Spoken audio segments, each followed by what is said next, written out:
purpose of an interview is and how to prepare yourself. It can be a very daunting experience for somebody who's never been to one before.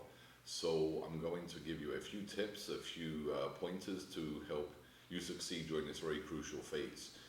Now, an interview is the step in the application process following a review of your resume. So if you've been called in for an interview, it's an extremely good sign. It means that the hiring manager or the recruiter, they've already looked at your experience and your skill sets and what you can do, and they've decided that they want to learn a little bit more about you. Now, the purpose of an interview isn't so much to go through your resume point by point to discuss what you've done before and to question you on your skill sets. It's more to determine whether or not you'll be a fit for that organization, if you'll fit in with the rest of the team, with the company's values, culture, and overall objectives. It's really a subjective phase that determines whether or not they see you being a successful member of the team.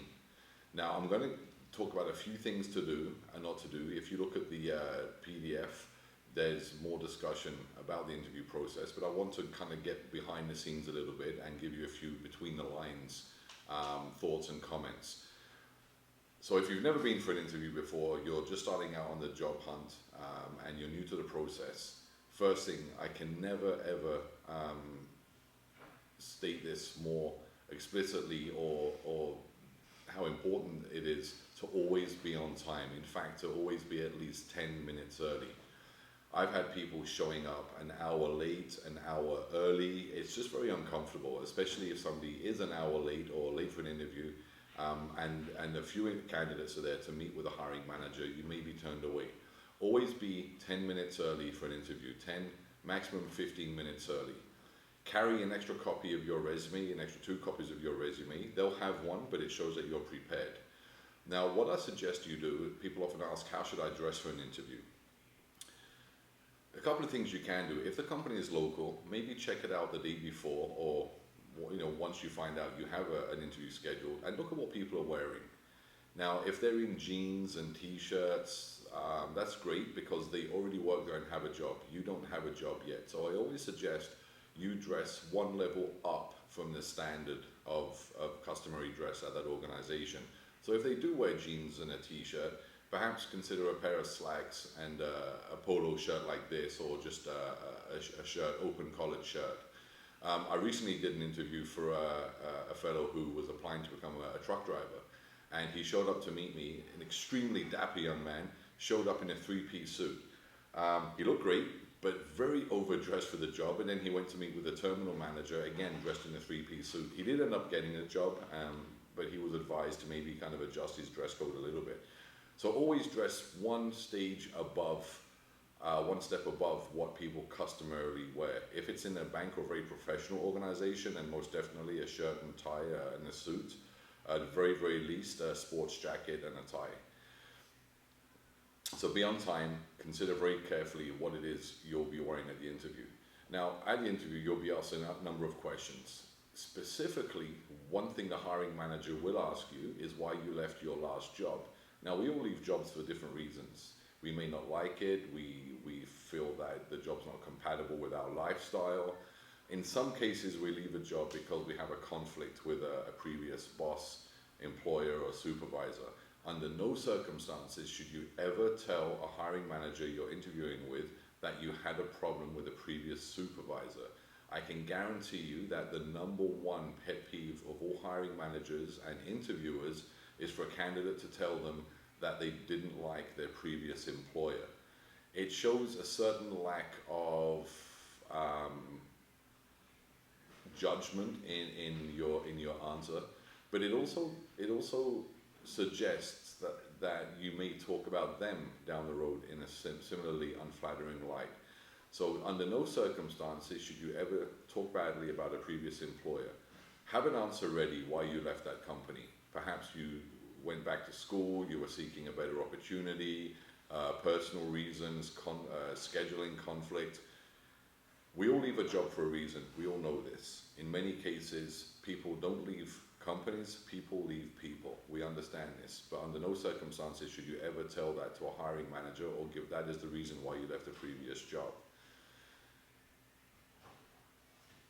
discuss very clearly what you feel that you may be able to offer the job.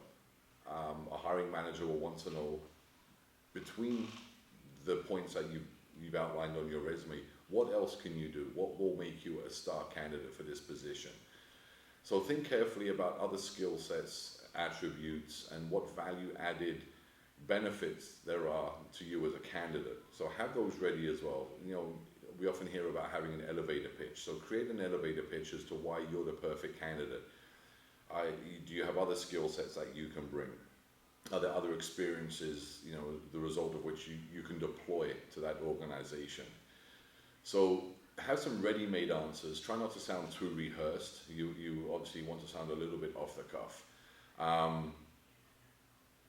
You'll most likely encounter, I think, one of the worst questions that a hiring manager can ask, or a job candidate can be asked. It's, where do you see yourself in 5 years? It's a very unoriginal question, but it's still very commonly asked. Where do you see yourself in 5 years? You know, again, rehearse that particular question, or rehearse your answer. You know, you hope to see yourself within the organization, having learned a lot of the new skill sets, developing to a higher level, helping grow success and sales, whatever you think you can do to better that organization. Phrase your answer in that way. The worst response to give, a lot of people think is very original, and it is not original. Don't tell the interviewer that you want to be sitting in their seat. That may come across as a little bit too forceful and a little bit too aggressive.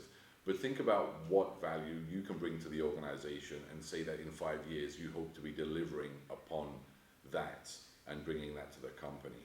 So be on time for an interview, have an extra copy of your resume, dress a couple of levels up, 1 level, 2 levels up from the customary or the standard dress that you see people at that organization wearing. Never talk badly about a previous employer, and have a few ready-made answers, rehearse some ready-made answers, which will make the interview go a lot smoother. They may ask you how much you earned at a previous job, what your salary expectations are. Just be honest. And a good way that you can kind of have a ready-made answer for that, if you have no idea, there are a number of websites you can go on where you can find salary ranges for that particular job, perhaps in your town where you live. And if you go onto companies like Glassdoor, there's often indications as to salary ranges in that company, often in your vicinity. So have some sense of how much you'd like to earn as well, because I would suggest that in 50% of cases you will be asked, unless there's a very explicit comment in the job post as to how much it pays. If there's not, then you may be asked that question. So be ready, be prepared for that one. So again, the best way that you can prepare for an interview is to prepare for the interview. Do some research beforehand on the company, what the values are, what the culture is, where they're located, which countries are they in, because you'll be asked, you know, what do you know about us? What do you know about our company? And as a result, you know, that might lead you to having a little bit more input into why you'd like to work there. So do spend at least a couple of hours researching the organization and to better prepare yourself for the interview. Now, my other video that you may have watched already, if not, it does follow this one, is on sending thank you letters. Now again, so once you've finished your interview and you've gone home, send a thank you letter. At the very least, a thank you email. Nice to send one handwritten, but watch the other video on thank you letters. So there is a private members Facebook group, which I hope that you'll consider joining, where we'll have some more discussion about interviews as well, and maybe sharing some other best practices.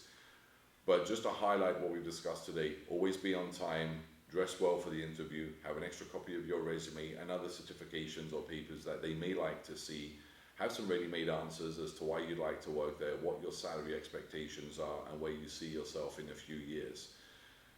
Understand what you bring as a candidate, what value you bring, and be ready to show that off. Again, the interview is to determine whether or not you're a cultural fit for that organization. Your resume has already been screened, first by an ATS and perhaps by an actual person. So now they want to really get to know who you are as a person, and if you fit with the team, and if you fit in with the corporate objectives. So good luck. I hope you got some value from this video. If you want to know more, again, let's consider joining the Facebook group, and we'll talk about it some more.